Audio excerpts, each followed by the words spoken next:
سلاله و دوام گیرندگان سلاله ها. گیرندگان عزیز، در سخمت زمان سلاله های صنعتکاران و نوازندگان و آوازخوانان بسیارند. سلاله یوسف و دیگر سلاله ها در فشار زمین باز یک سلاله صنعتکاران و نوازندگان است که با نامی گروهی دیار مشهور است و این سلاله احرار فارا دوام می‌آید و حالا هم صحبت من سراینده و هم نوازنده گروه دیار فیروز جان، احرار فیروز جان به استودیو خوش آمدید. ما شما را در عرفه سال نو و سال آمده سال 2023 تبریک گفته در عائلاتتان در فعالیتتان آمد و برآمد کردیم. می‌خواستیم درباره امروزه فعالیتتان کمتر به تماشابینان نقل می‌کنید. یک دو سخن. تماشابینان عزیز، من در گروه دیار همچون نوازنده و خواننده فعالیت می‌برم و این چنین در شهر خوجند در آموزشگاه صنعتی خوانده ایستاده‌ام و در آینده می‌خواهم صنعتکار شوید البته و صنعتی تاجیکان را به پایه‌های بلند برداشتنیم و در سال نو با همه شما آمد و برار میخواهم. رحمت فیروز جان، البته شما هیجان شما به سبب نه، شما بار اول از طریق تلویزیون صبح برآمد که ایستادید، البته این گذشته رونده است. میخواستیم به تماشابینان یک سرودی زیبای تاجیکی سراغ بدیم.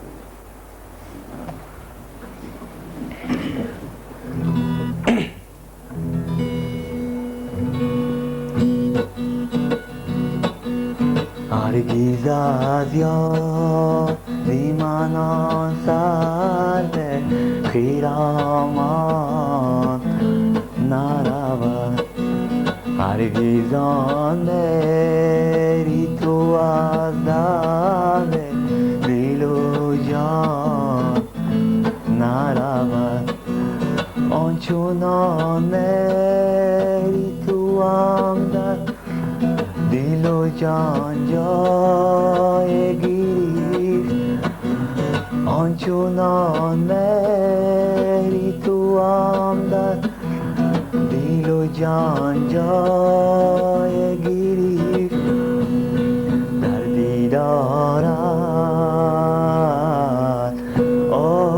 در دیدارت چه کنم در پی درمان نرود، هرگز از یادی من آن سرو خرامان نرود، هرگز آن میری تو از دل دل و جان نرود، گر رود از پی خوبان دل ما معذور است، گر رود از پی خوبان دل ما معذور است، در دیدارت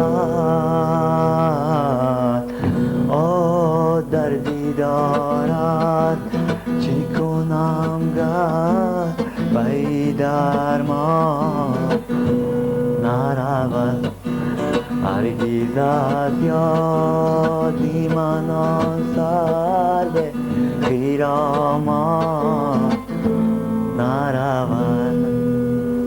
رحمت کرام فیروزبک، ما نیز می‌بینیم که شما آموزشگاهی صنعت‌های زیبای شهر خوجند را با موفقیت ختم کرده، فقط در روزهای خرسندی خلق ما خدمت می‌کنید و همچون صنعتکاری ورزیده شده اوایل می‌رسید.